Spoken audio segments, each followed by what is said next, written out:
And this is a kind of a fun question here from Derek that still pertains to the draft. And I think this is a fun conversation to have. As you may know, Brett Veach is one of two general managers never to trade back in his general manager tenure. I believe this is Brett Veach's fourth year, right? Going on four. Um, Going on for it, yeah. yeah, so all these years kind of run together because he had his Going on hands his into fourth the draft. He right. was hired right after the 2017 draft. Mhm.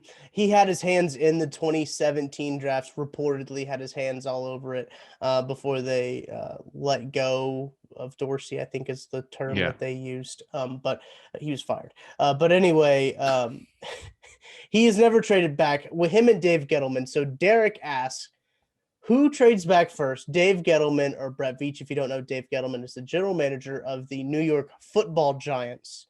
Connor, what do It's you think? crazy that he hasn't traded back, by the way. He's been a Yeah, general manager for like a right. decade. Right, for a long time. He's just been.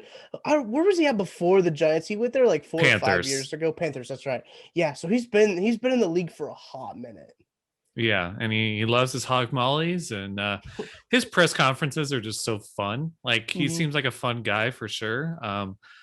I think he gets a little too much crap for his general manager prowess. I think he's not bad. I wouldn't consider him like great, but he did bring in like James Bradbury last year. He's had Hmm. even recent success there. I think he does definitely hang on to his hog mollies a little too much.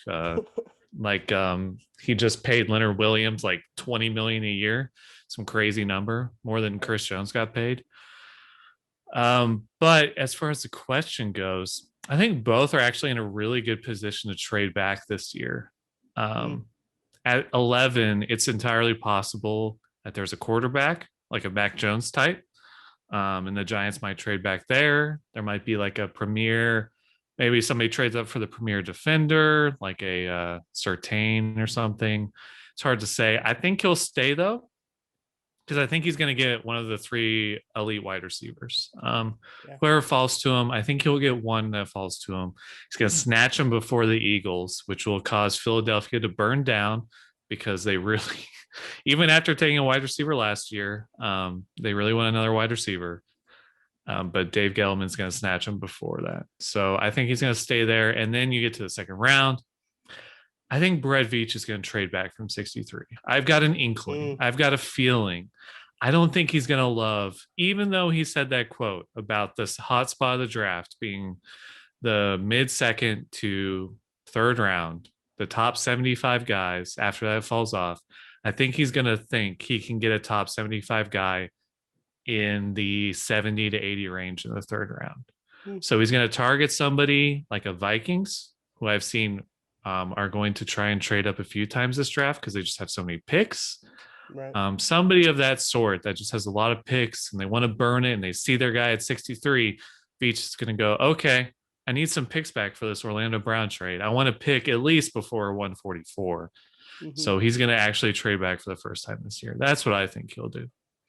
Right. I think that it will be Brett Veach as well, just because if you look at Dave Gettleman's tenure and how he has been in the league for a while and he still hasn't done it, I feel like it's still going to take a couple years for that to happen on Dave Gettleman's front. So I think Brett Veach, you mentioned it. I think you hit the nail on the head. The opportunity for him to trade back in this draft to collect more of these draft picks for him is pretty darn good. Like it's a good opportunity here for him to collect some draft picks. And like I mentioned earlier, that layoff between 63 and 144 is absolutely brutal. Brutal. Yeah, it's brutal. And you know what's funny, actually, Tucker? Hmm. Veach has had 3 drafts so far. He's had 6 picks in all 3. Huh. That's The weird. Chiefs are slated to have 6 picks right now. So that one's, I'm like, oh, maybe they won't trade back. But um, he likes to play with fire a bit, I would say, is having 6 picks each draft for the last 3 years. And it's funny because he only had 5 last year and he traded back up into the seventh round to Right. take Bo Peep Keys. So we'll see if he continues that trend. It's possible he would maybe trade back with the second, but trade up with the later round pick. Who knows? Hmm. He might do something of that sort. But I have an inkling he'll trade back with 63. I think that's what he's going to do. Jim Moore Jr. and I kind of had a conversation about, maybe we shouldn't get too comfortable on Thursday because maybe Brett Veach tries to package these 2 second-round picks. But if you look at the Please no. Jimmy Johnson, yeah, you look at the Jimmy Johnson trade chart, it doesn't even get him into the first round. I think 34 is Yeah. like the highest they could get according to that trade chart, which I is not think as it high would be as I thought it more would be. like I think it'd be more like 40-ish probably too. Mm. 40, 45, somewhere in there. But it would just depend on the trade partner, really. It's hard to Yeah, it say. would. And that'd be another brutal if you go, okay, so say the Chiefs package a deal. They get to package and they get up to like 20. All right. This is play with me on this little Okay. metaphorical. What do they call those? Hypotheticals. Um, Hypothetical. yes, play with me a little bit. Metaphorical Okay. hypothetical. Yeah, it's a metaphorical hypothetical. They trade up to 20, right? They select Rashad Bateman, a fan favorite. That would be cool. Be Yes, I pretty would like neat. that. I would like that. And they only give up those 2 picks for it. But then they don't have another pick till 144. And then you're just like, wait, hang on. Like, you know how many guys go in No between? pressure, Rashad. Yeah. You know how many guys go in between 20 and 144? I think it's That's a lot. 124. That's good. That's a good pick. That's a good guess right there. I'm Actually, not. no, it is. It is Uh-huh. because the Patriots, I don't know actually. Do you know what their forfeited pick? Do they just say, hey, this pick doesn't decrease the number by 1, but we're just going to like skip over it when we're talking overall? Oh, Because I they don't do know. have that forfeited third round pick. So I don't know. Actually, it might be 123. I might have been wrong. Is that because of COVID stuff? It was them taping the Bengals sideline. Remember that story? They're just now getting that?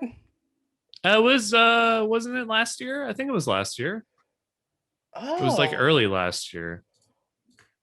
boy, that feels like it was a really long time ago. I feel like that was like No, two it was years ago. 2019. Huh. Yeah, that seems odd that it's just now. I think the story broke over the summer last year, so that's why they did it. Gotcha. Gotcha.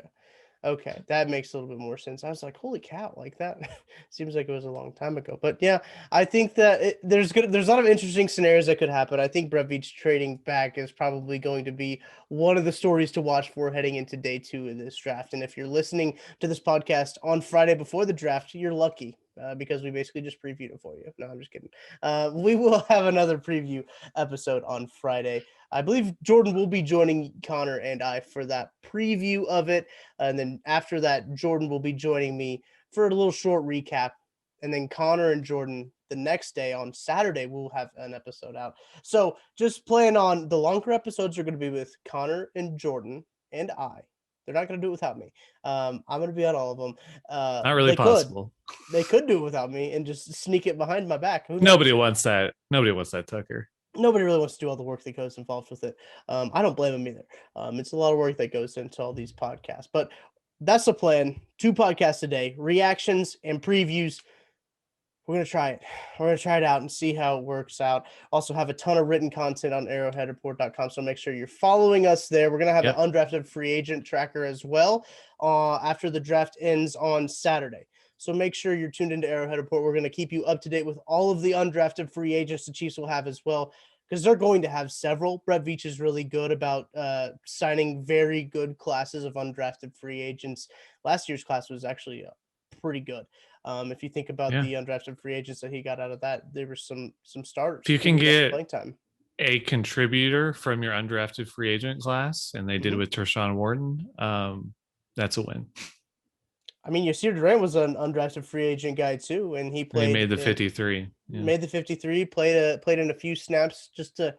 He's a bridge guy, holding things together while they had to wait for an actual solution.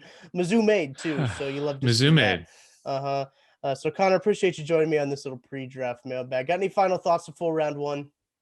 I do. I should have an article releasing before the first round. So if you want to read up, it's just going to be a little expose about Brett Veach and how I wrote about how he should stop taking home run swings, and then he started taking home run swings. So I wrote about how, as of now, it's still fine.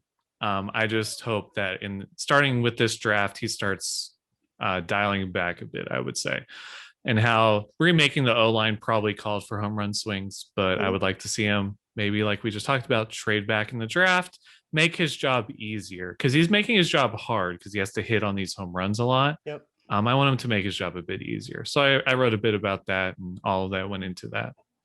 Yep, very good. It will be releasing today. I guess when you're listening to this podcast, it will be Right. already out. So go check it out on arrowheadreport.com.